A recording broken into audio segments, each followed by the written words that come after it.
Welcome to Angels, Demons, and the Apocalypse. How you doing there, Jimmy? Doing well. Glad to be here today on this rainy day. Yeah. But I'm glad to be we're joined with by Ryan Smothers. Ryan's with us today. Yep. Ryan's good to have you. Thank you. Popular podcast, our last podcast on the Nephilim. Look it up.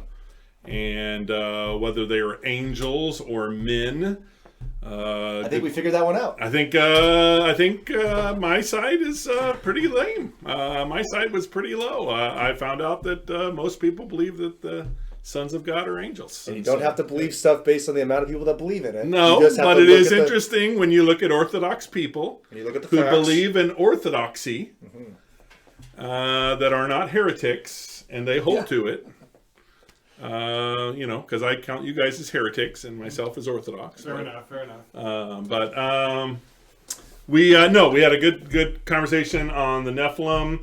Hey, we're in our 6th edition. I think the 6th or the 5th edition of Angels, Demons, and the coronapocalypse. But we're almost out of it. We are. Yeah. And it's starting to feel that way. Like June 18th, I think, is our last day of being in bondage in prison. Exactly. And we had a church service on Sunday. Wonderful. I know that you guys did as well. Yeah, we had church on Sunday. What a blessed thing that is. That's great. So the coronapocalypse is about to leave. Maybe it shows its head again in the fall. We don't know. Very well could. I mean, there could be some cases creep up. How many of you guys think that Governor Kelly will shut down school for the fall semester? I don't think so. And if she does, there'll be an outrage. Yeah. I agree. Why? I agree. Just because we're sick of this. Ha. This is a good joke. Oh, okay. No. I think the numbers, the total numbers of, I think the number of cases is going up astronomically as testing is happening. Right. And there's a lot of evidence that's shown that this has been in our country a lot longer than they thought. So it's not going to be by the number of the cases. Well, we hope it's not going to be. It's supposed to be because of deaths, right, and the ICU units. But also, so our hospitals are empty. Right. There's been 14. Bonnie said, I think this morning, 14 cases in Wesley. Period. Right. I think that there's, and even in Clearwater here, and God forbid, the home here had it, and it seems like a lot of the. But outside of the home, I don't think there's been anything. In Clearwater. Was the vast majority of the Sedgwick County cases was from Clearwater. Yeah.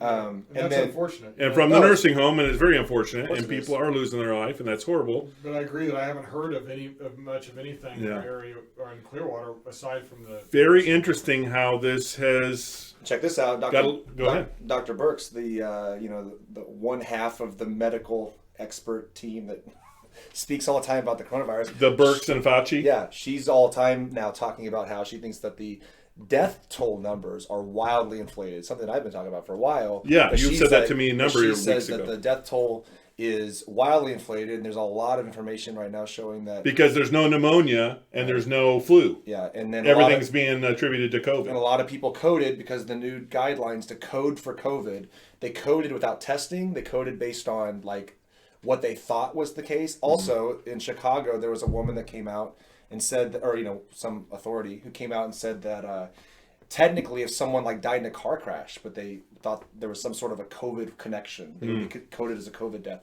and like any pre-existing condition also with COVID. So anyway, they're going to adjust the numbers, probably the CDC numbers, and probably show that this was a lot.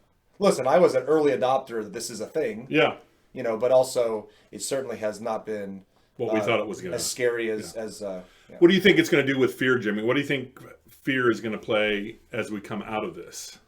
I think we're going to see a divide or a division in how people handle it. Okay. This is just coming off the top of my head right now, but I think there's going to be a percentage of the population that's just going to forge ahead. You know what I'm saying? And be just kind of fearless, maybe. Right. And maybe even overly so. I'm not saying. Right. And then I think we will have a portion of the population that continues to wear masks, and you see practicing certain measures. I think that will be the minority. Yeah. But I think that there will be some that will still be. All the conservatives that I follow on Twitter are like, "Go Elon Musk! Yeah. Open up. Elon's one of our Open guys, up yeah. open up your business now. Oh, did you see what Elon tweeted? He said, "Listen, I'm open to my business, opposing guidance. He goes, if you want to arrest anybody, you can arrest me." Yeah, that's what I saw him say. I'll be on the line with everybody else. Don't says, arrest them, arrest me. Yeah.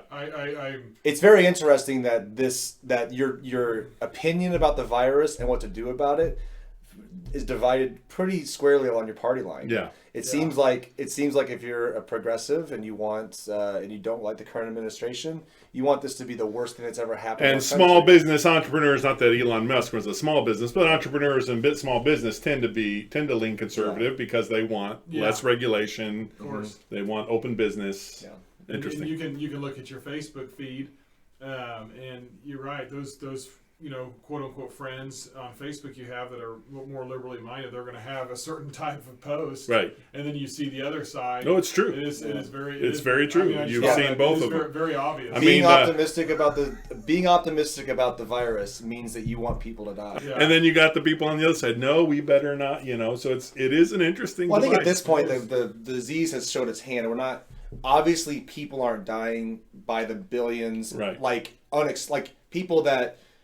Like for instance, I personally am not worried that I'm going to get it and die from it. I mean, the numbers as the death rate for this thing is going down and down and down as we get more cases that come in and people that have obviously either gotten over it very easily, didn't know they had it. Yeah, Tom Hanks had it. He got it. I got over it. He was 64. There's a lady over 100 years old that just got over it. There's some article about it. Oh, okay, interesting. Anyway, it's certainly. I mean, it's certainly real. People are certainly suffering from it.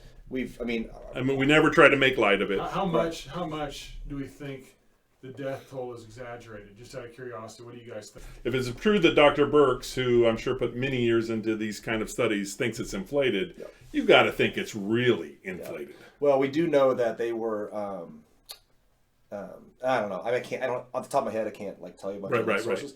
But that was kind of the mentality is like if anyone's got it or seems to have it before the testing was widespread, they coded. So maybe doubled or maybe half of it is. I think she said 25%, but I don't. Once again, 25% high. Yeah, 25% higher. Okay. So, question is what's this going to look like as we come out of it? We've already seen some things happen. Ryan was telling me today that the guy in California, they flipped the seat to Republican. Guy in Wisconsin, they were flipped the seat to Republican. I don't know if it's going to be an interesting cycle. Yeah. Especially if they try to do something with voting, man. If they try to progressively So Nancy Pelosi's been keeping the House from meeting. Yeah. But she did just deliver her little, not little, it's a huge bill for the third part of the stimulus package, whatever. And it's full of mail-in ballot information, and it's full of anyway. I think that because I think that could hurt them though. I don't mail. I think that a lot of people that might be on their side don't do the mail-in thing. I don't know. Yeah, but I think that there's. Listen, once again, I don't have any hard evidence right now. Right. But I think that it's much easier. Okay, so I think on the right, I think people want voter ID. You have to have an ID to buy alcohol. You have to have an ID to buy a firearm. You have to have an ID to go to a movie. Right. If you see, you have to have an ID to do a lot of things in our country. But vote. But voting, the left is pushing for. We shouldn't know who's voting. Right. That is clearly a push to inflate numbers and to make it easy for people that don't have access. People that maybe shouldn't be voting to be able to vote. That's super obvious. And I think how did all these dead people vote? Yeah, 100%. Anytime you're moving towards, just like in the Bible, like light and darkness. Anytime you're moving towards light and trying to be more transparent. That's right. That's good. That's healthy. That's fair. That's fair. I mean, that's I'm good. Just thinking as you're saying, but obscuring the facts, darkening the facts. That's all. And I'm just it's a bad direction. I mean, you guys have witnessed this happen where there'll be a vote. There'll be a tally, and then someone will be like, hey, usually in a democratically controlled state, hey, we found this box of votes. Yeah. Bringing this box of votes in, so we got to count these up again. I'm just saying, it seems like mail-in lends itself to fraud, but I can't, like I said, I mean, I just saw it on Twitter yesterday, the day before, where a family, Republican parents and a progressive or whatever kid, and the kid got 2 envelopes for mail and and they got one. So anyway, I'm just saying, like, I don't have like hard evidence, but it seems to me like when you move to away from traditional ID voting, that you're gonna all of a sudden. Did she in this last thing this $3 trillion thing? Did she push for $2,000 universal pay? I didn't see that. Okay, I didn't see that. Interesting. I mean, that'd be something I'd be interested in knowing. Yeah. Okay, last time we were with Ryan, we talked about Nephilim. We talked a little bit about the book of Enoch. Can you tell us a little bit about the book of Josephus and what that has to do with? Yeah. From what I know is Josephus was post-Christ. Okay. But also was that's true. Yeah. Contemporary with the early church. I think Josephus wrote about the sack and siege of Jerusalem, right? So I think that he obviously was post 80, 70. I can't remember exactly. So we got his antiquities like at around 116 to 1. No, I'm sorry. Around AD 90, circa AD 90. So yeah, so early church stuff, but post. So he would have lived. He was a Jewish man, and he was. I think they even viewed him as kind of a traitor, didn't they? Because he went to Rome. Yeah, I think he was a Jewish general. Yeah. Who went over to the Roman side. I don't know what battle it was in. But he went over to the Roman side and he started recording Jewish history for the Roman emperors. Yeah. Yeah. So basically, the idea that the winner writes the history type situation. And so regardless, I mean that's that's why I think a lot of, because when I was in seminary, and Jimmy, I don't know what it's like, and maybe you haven't had to deal with this yet, but whenever you talked about Josephus, a lot of them would go, well, we don't really use him as a source because we're not sure if we can trust him because he wrote for the Romans. Mm-hmm. Well, that's an interesting one thing I was thinking about. I do know about Josephus. Yeah.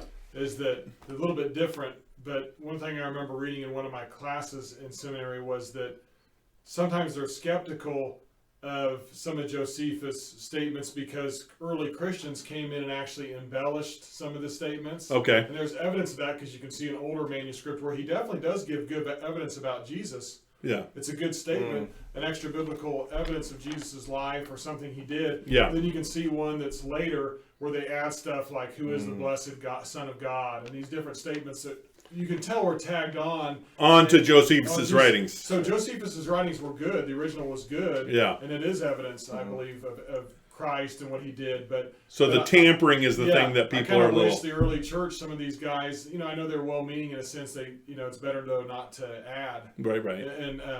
And maybe I'm wrong on that. Maybe they're no. There's that's one thing I remember from my class. No, there's 2 proposed readings of Josephus' handling of Jesus. There's a reading that we found in history, kind of with those tags on it, and there's a proposed reading that most historians like. But he calls him the miracle worker, right? He does call him the miracle worker. And he says a lot that is very. Those tags aren't necessary to show that Josephus did validate a lot of things about Jesus in a profound way. He was a doer of wonderful works. Okay. A doer of wonderful works is what he says. That's and that's one thing that I read in the Bible this week, even in John, even the Pharisees, they knew. They met after he raised Lazarus from the dead and say, look what this man's doing. Yeah.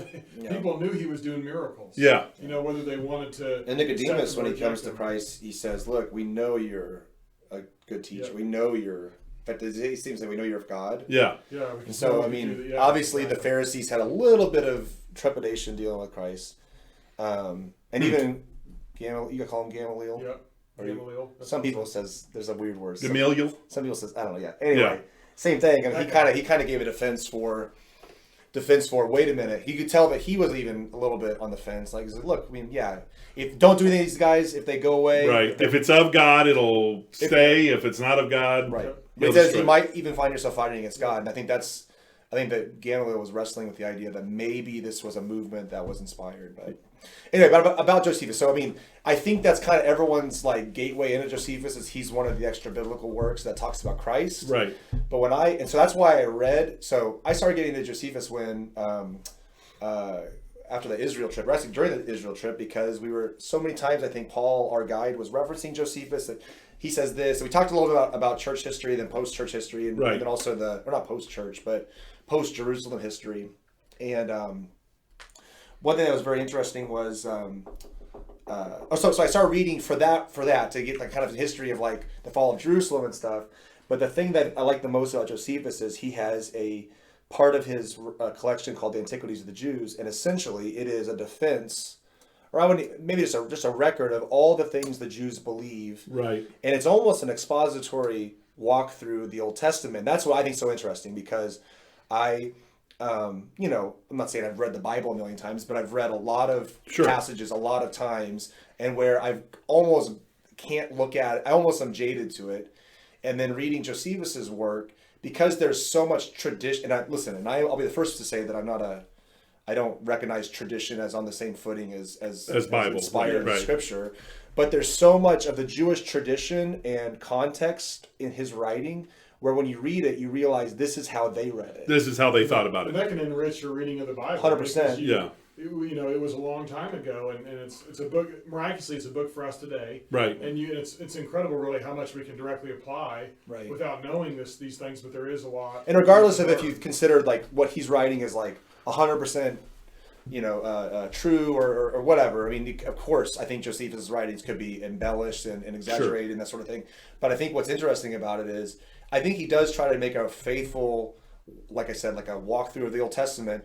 But what you see when you read it is that all the like Pharisaical understanding at the time and all the ways, because you know that if you're reading the Bible as an American or as a Western, you're not in reading in English, a translation, you're not going to get all the little stuff that a Jew might reading in Hebrew. And then of course, being a Jew in 2020 versus being a Jew in 80, 90, right? You're not gonna get the same. You're not gonna glean the same like stuff. And so I think it's interesting to read these old texts and get the old interpretations and see what this is the thinking at the time. Not that it's always 100% right, but it's obviously closer to source. I think it's very helpful. Yeah, I think because you're always wanting to know what the author is trying to say. And, that's good, just Bible interpretation. It's just finding out what the author is trying to say to his audience and then how to apply that.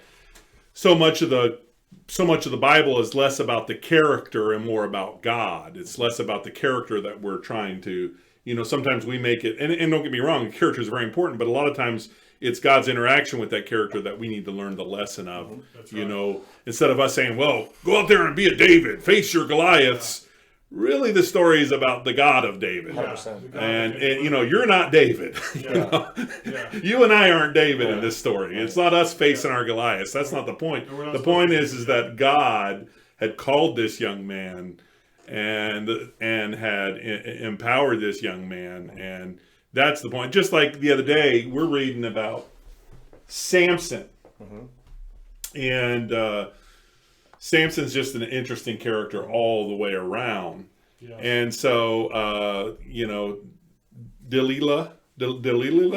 Come on. Delilah. Anyway, so we're reading about Samson, and it says there, he's tricking her. He says, if you put me in cords, if you put me in ropes, if you put me in something else. No, you braid my hair. Dye my hair up. But he really thinks it's his hair. I mean, he's already broken the Nazirite vow. Yeah. He's already touched the dead body. He's already drunk grapes of the vine. Or excuse me, a fruit of the vine.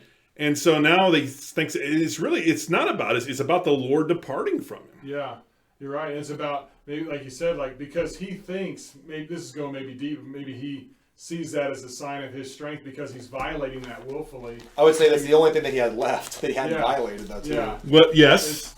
By the way, too, I just realized the Hebrew word for night is Lila. And as you said, Delilah, I wonder if the rough translation is of the night. Right, yeah. Could be. Right, on a side note. Okay, but here's the thing about this. We know it's the Lord, and yet it says this. It says, of course, he was performing. I don't know what he was performing before them. And he was his last time, almost to his death. It says, it came to pass when their hearts were merry that Samson was made sport, and they called for Samson out of the prison. Oh, man, I think I messed up. It's before that. Oh, I'm sorry, verse 22. It's before that. This is Judges 16:22. Howbeit the hair of his head began to grow again. Yeah, it's a great verse. That's an interesting verse. That's one I'm always drawn to. You know, why did he? No, I'm just kidding. No, why did he point that out? Because we know it's the Spirit of the Lord being upon him. I think that, and you could go deeply into this is a real superficial, basic reading, but when I read that, I just think that it shows that God is gracious. Yeah. You know what I mean? And that God hasn't forgotten Samson, and that he's with him. You Yeah. know? I mean, I know that's. And it's more the confidence probably of Samson. Exactly. His confidence in God was growing. His confidence, because he says, I've got one more thing of faith I want to do. Yeah. Yeah. I do think that if you're reading it from like just a literary perspective, you would tie. I mean, if you read that as a story and Right. think about it being divinely inspired, you would think that it was his hair. Right. Just because it sets you up for that. Yeah. He was, in prison. He was, shorn or whatever. But then now his hair's growing back. Now Yes. But I agree with you. Obviously, his hair didn't make him strong, and obviously he'd already violated his Nazirite vow, and so I guess I always thought that, like, I think we do this as Christians too. Maybe we kind of hold on to, like, we might be sinning in some ways, but we hold on to something that we're not doing. Right. So we're still good with God. Yeah, we're still okay with God. Talks about it's very true. In John, First John talks about when our hearts condemn us and when our hearts don't condemn us. And I think that maybe Samson's heart hadn't condemned him yet, but in that case, like, he had fully crossed the line. He recognized, I've I've taken away all reservations. Like, I'm now disobeying God. Yeah. He recognized, I have now broken everything I was supposed to do. I'm with this woman. I've done the the corpse and the drinking and stuff. And now he's just like, you know what I mean? And it's almost like maybe his heart. Maybe God did depart from him, but also maybe that he had just in his heart had despaired that God had left him, and And he cries out this last time, does it? Go ahead, Jimmy. Samson is such an interesting study in a relationship with God. And this is just one quick thing, but Samson is in the Faith Hall of Fame in the New Testament, Hebrews 11. I mean, every evidence from Scripture would be that Samson is in heaven. Yep. And he's just he had a relationship with God, and even. Well, I'd leave him calling out on that last time. And even that's a deathbed conversion. He was crass at times too, like with God, even like in the sense, like when he was thirsty, he said, "God, have you left me here to die of thirst?" You know, kind of. And he trusts God when his Israeli counterparts wanted to turn him over to the Philistines, and he trusts God. He's like, "Go ahead, turn me over. God's gonna, it's sort of like God's gonna deliver me." And he cried out to God for water, and God caused water to pop right out. Yeah. So he's an example of a guy that had a relationship with God. That's what I'd say. He had a relationship with God clearly. But he gave himself over to his flesh a lot. And was punished for it. Big time. I mean, I think he's a warning post to Christians. I mean, we're saved, we're forgiven, we're in Christ, but as Christians, we can give into our flesh. And it can be ineffective for periods. We can be ineffective. Yeah. We can miss out on a lot that maybe God. I know that maybe a starch Calvinist would not like the statement, but a lot that God planned to do with us in a sense that we can miss out on. 32 says, and I would tell you of these guys. It doesn't say their exploits. It just says Barak and Gideon and Samson. Yeah, just lists them off. Yeah.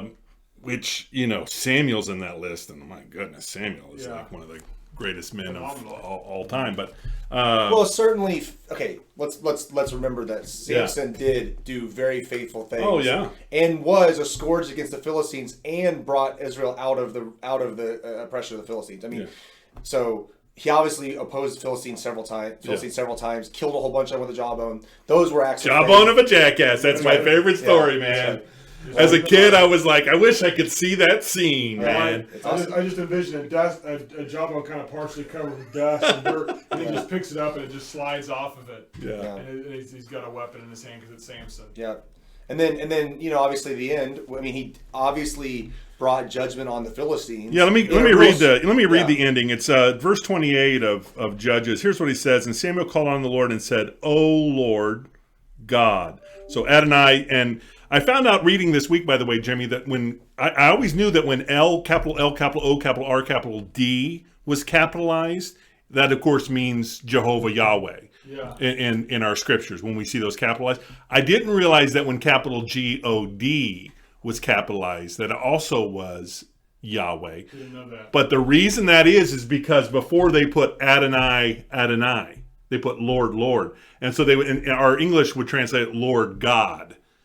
And they would capitalize God instead of Lord. It's very interesting.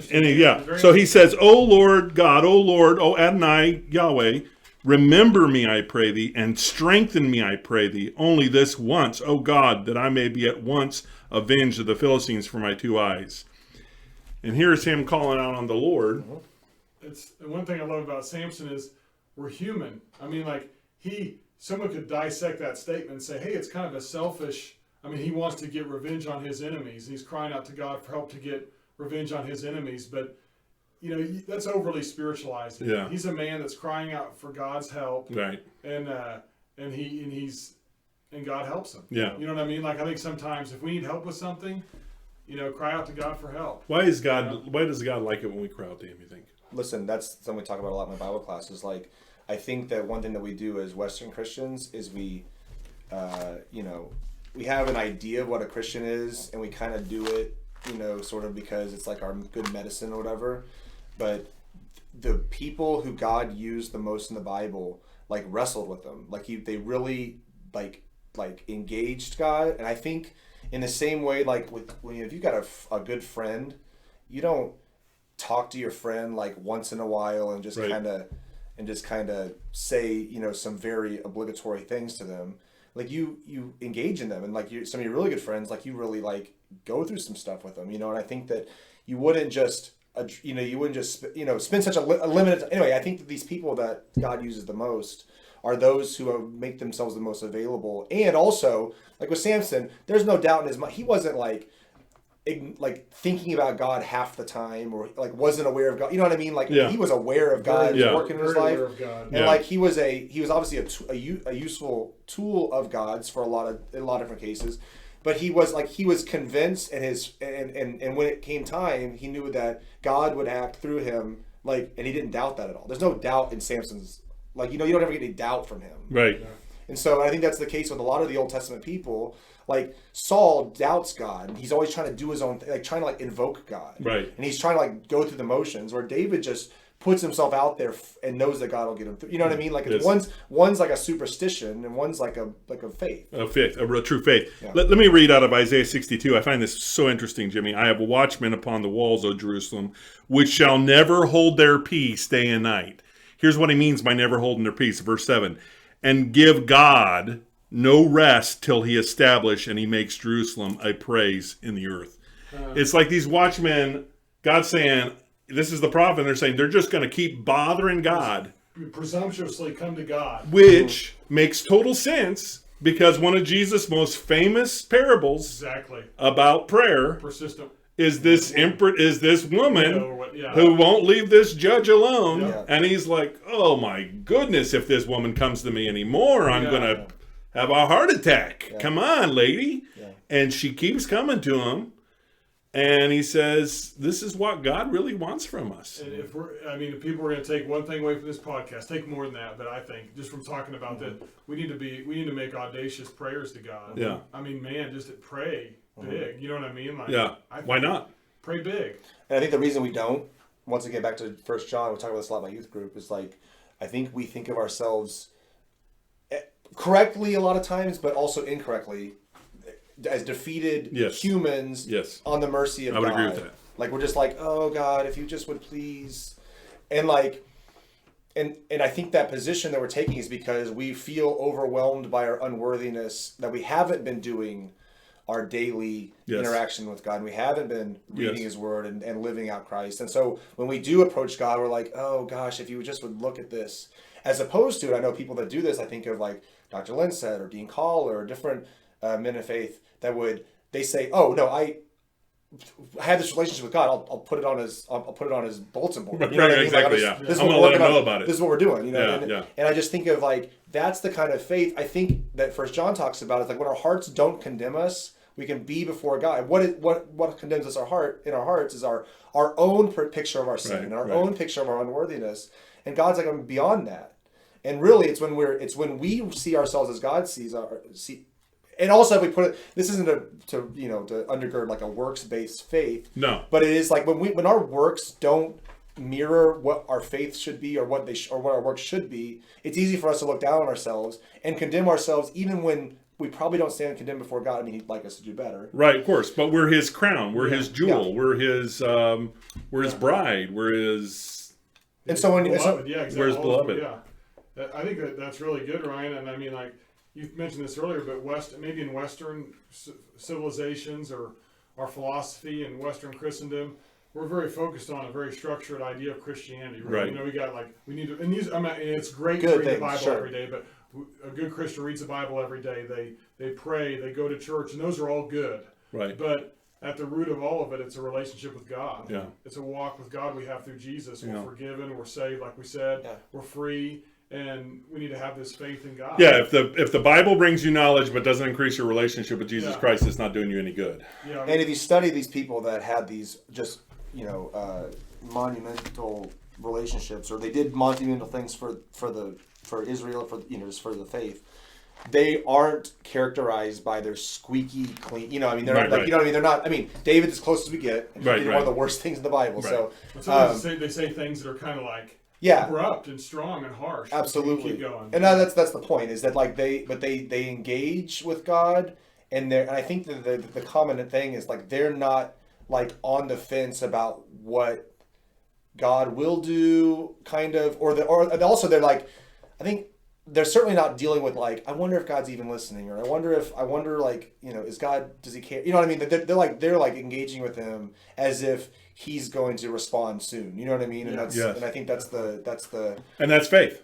That's faith. It goes right back to it. It is. That's faith. Maybe one takeaway is that, just summarize some things in my mind. I like to summarize things. Is that if you feel like you're not worthy to do something that God's calling you to do it by faith, because you have that relationship with God. If God's leading you to talk to someone about Jesus, I don't care if you haven't read your Bible that day or not. Step out in faith and do what God's leading you to do. I'm just saying, because we're worthy in Christ, and I think that, these men of the Old Testament, one thing they were and women were doers. Yeah. They did things, that God led them to do. Leads me to our next temper that subject with, and that is that sometimes God, what he wants us to do are those mundane things. Yeah, true. Be a good husband. Be a good husband. Be a faithful worker. Be faithful to your family. Yeah, day in and day out.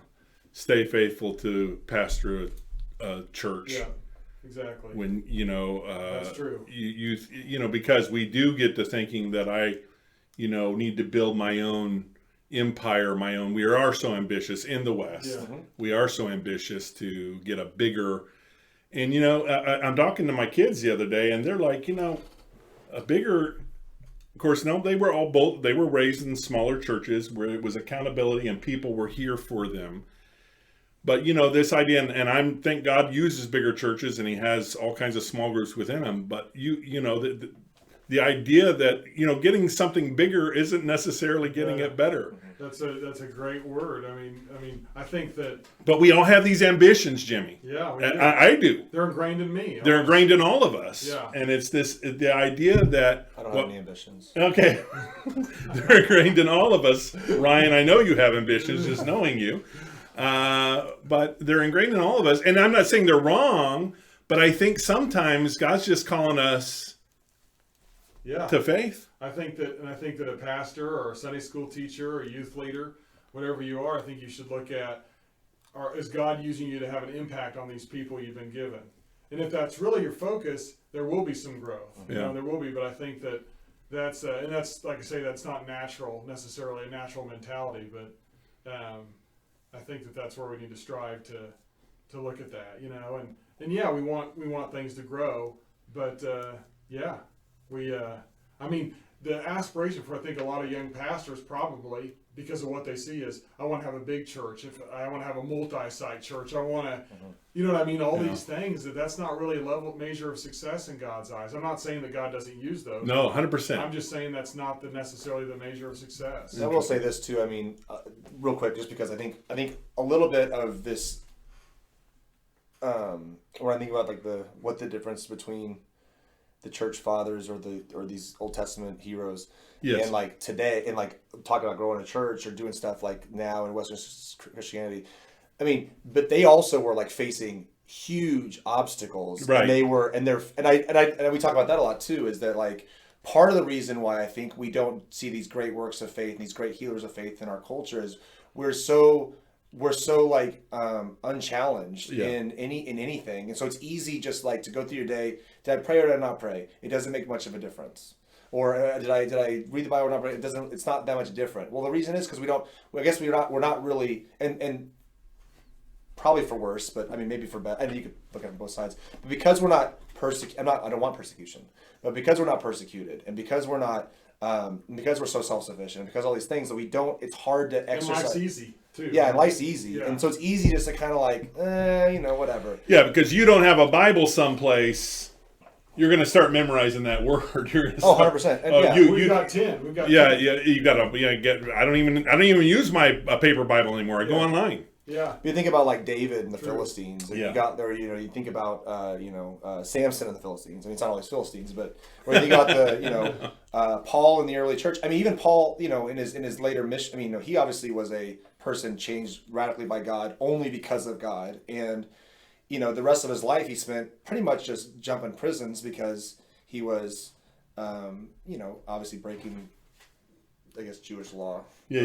Whatever. But the point is, I mean, but he was exercising his faith in the face of opposition, and I think that we just that's maybe one of the big tricks that Satan's using in the West is that we don't have any opposition, and maybe like keeping that because I even just saw even at the beginning of this, bringing it back to the virus, at the beginning of this virus thing and what's going to happen, a little bit of uncertainty, and there was so much more spirituality on social media all of a sudden because there was a little bit of adversity. I think adversity does test our faith and either makes us despair or lean on God. And I think that so back to like what like where, because I ask myself that question a lot. I was like, why am I not doing these things, or what where's my Where's our faith? Yeah.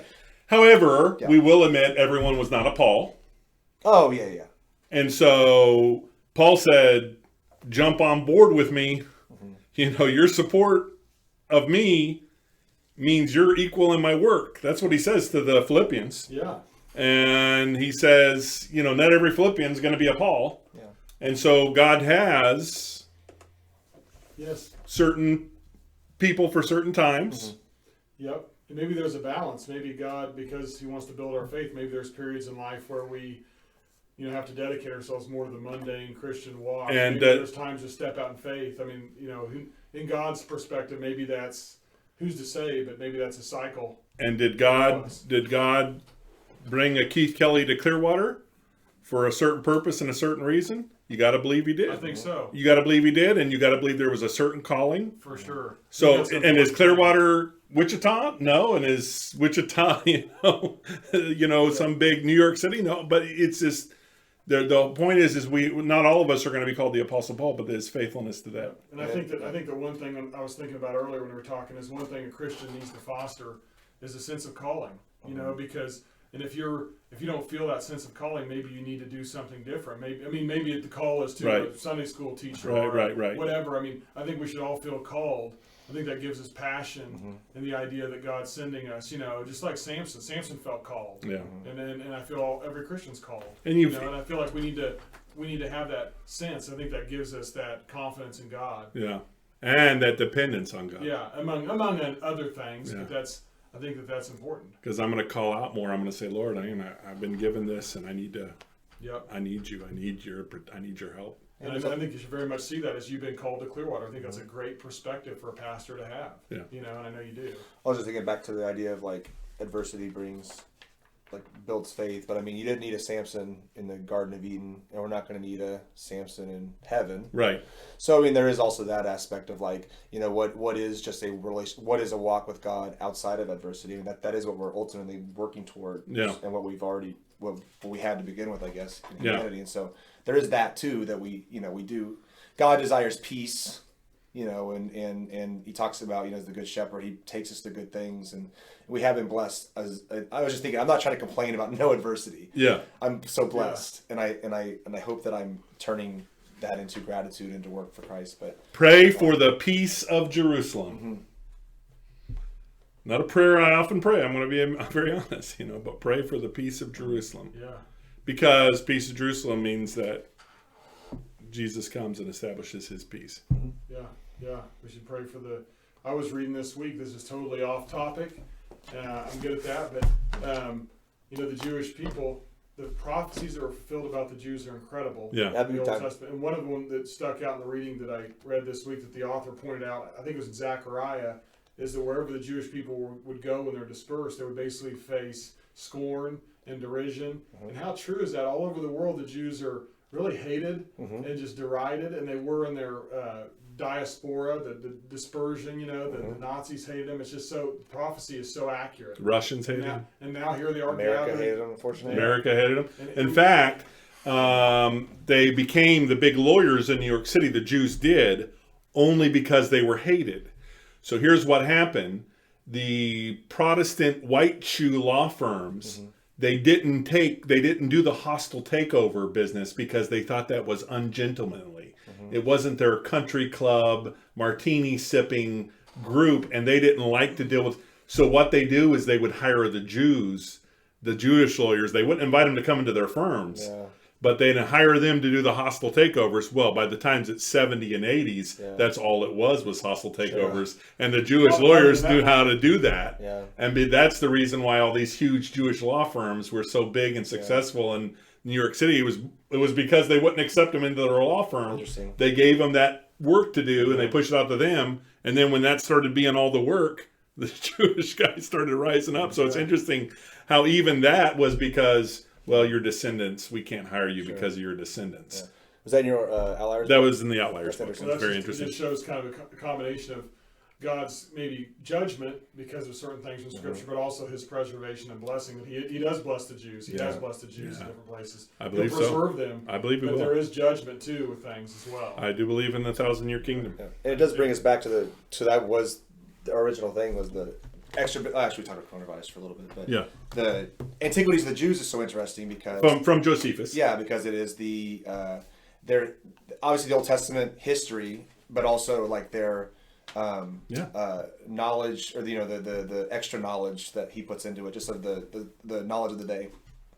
And maybe this is just a teaser for maybe next time we can talk. Yeah. But one thing that was super interesting was the description of Abraham, which we don't have a huge, or Abram, I guess, we don't have a huge description in the Old Testament of what he was into, but in Josephus expounds about how he lived in Ur and his dad was an idol maker, and Abram's big deal was there can't be millions of gods and all these idols. There's one God. And that he was going to go out on a limb and find out about this one God and like basically spread his name. And Josephus talks about how he went to Egypt the first time to sort of reason with the Egyptians about their gods and his God and the one God issue. And it's interesting because that's not really what we get from...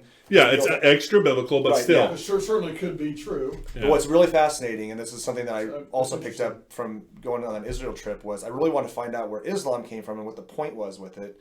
And this may be a controversial thing to say, but I think it's true. Muhammad was on the right track for so much of his early ministry, because what Muhammad wanted to do was, he lived in Mecca. There was this place where everyone came to the peninsula to worship a variety of gods, 300 plus gods, and he saw that his people, the sons of Abraham through Ishmael, but the sons of Abraham were worshiping and facilitating the worship of a bunch of different gods, and he wanted to be like his father Abraham, and go to worship one God, his one God, and that was his original idea.